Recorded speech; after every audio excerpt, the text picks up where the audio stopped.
Bonjour bien-aimés de le Seigneur, en direct d'hier soir, nous nous retrouvons pour continuer le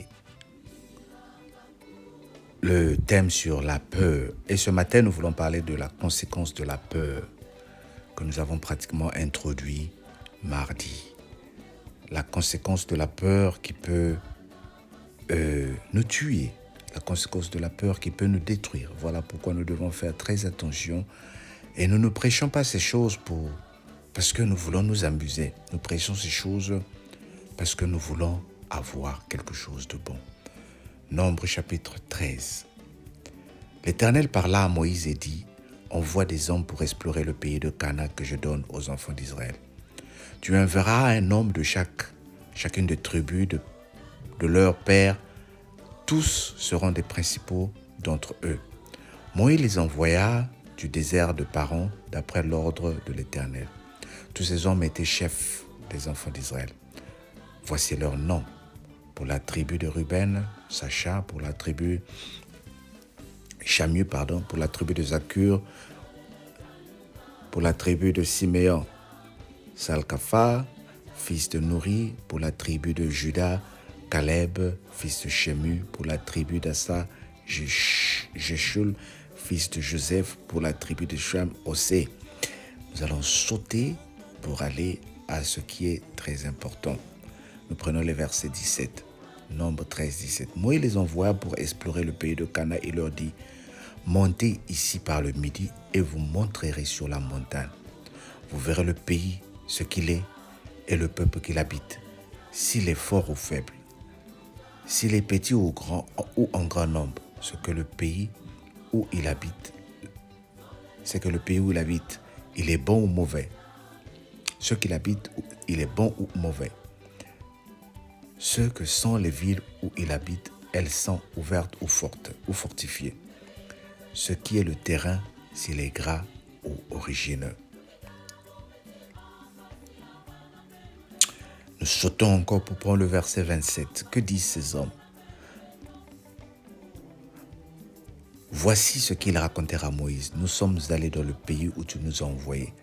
À la vérité, c'est un pays où coule le lait et le miel. Et en voici les fruits. Mais le peuple qui habite est un peuple puissant. Les villes sont fortifiées, très grandes. Nous avons vu des hommes d'Anak. Amen. Moïse donne la mission. Je t'encouragerai à ton aise parce que nous n'avons que 13 minutes pour le message du matin. Je t'encouragerai à lire tout le chapitre. Je ne peux pas lire tout le chapitre parce qu'on ne fera que la lecture, on ne pourra pas exploiter l'enseignement ou le message. Moïse envoie ces hommes. Il dit, on a choisi les hommes les plus grands d'Israël.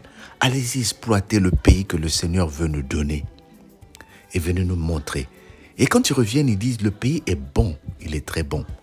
Mais ceux qui habitent là-bas sont trop grands. Les conséquences de la peur nous amènent à abandonner. La peur peut paralyser. Elle pousse à fuir ses responsabilités ou conduire à l'isolement. Parfois même, elle nous conduit à désobéir à Dieu. Parce que Dieu dit, allez-y explorer, explorer le pays et contempler ce que je prépare pour vous. Dieu a dit, va contempler, va à un mariage, regarde comment c'est beau le mariage. Et commence à te préparer à être cette femme mariée. Maintenant, tu as commencé à écouter ceux qui sont mariés. Le mariage est dur. Je souffre, mais le mariage, c'est un perdant. Et tu as commencé à abandonner. Le Seigneur t'a dit en 2026, commence à préparer des bons dossiers. Allez voir les avocats pour avoir les papiers. Et tu as commencé à écouter ceux qui ont reçu des rejets, ceux qui ont été refoulés. Moi, je suis un témoignage vivant, bien-aimé.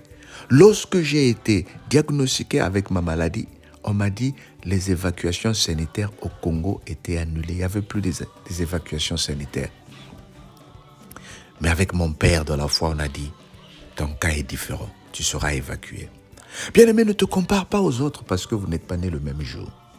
Ne te compare pas aux autres parce que ne prends pas la situation des autres pour conclure, pour dire, là-bas, on a reçu un refus, moi aussi, on va me donner le refus. Même toi et moi, je te dis bien aimé, il y a des gens qui ont monté le même dossier avec les mêmes raisons, qui sont allés demander l'asile politique. Il y en a, on a accordé et les autres, on a refusé. Il y a des gens qui sont nés le même jour, à la même heure, mais n'ont pas la même grâce. Il y en a qui travaillent, il y en a qui sont au chômage. Il y en a qui sont mariés, il y en a qui sont célibataires. Nous sommes spéciaux. Dis avec moi, je suis spécial. Tu es spécial, tu es unique. Pourquoi avoir la peur? Pourquoi conclure en fonction de ce que disent les autres? La peur te paralyse, bien-aimé. Les conséquences de la peur, c'est l'abandon. Les conséquences de la peur, c'est désobéir à Dieu. Les conséquences de la peur, c'est de ne plus faire croire et de ne plus faire confiance à Dieu. Alors je t'encourage à briser cela. Dis avec moi, je brise cela au nom de Jésus et je veux vivre ma bénédiction. Que le Seigneur te bénisse. Père éternel, aide-moi à briser la peur. Au nom de Jésus, notre Seigneur et Sauveur. Amen. Fais cette prière matin, midi, soir, au nom de Jésus. Que le Seigneur te bénisse. Bye bye.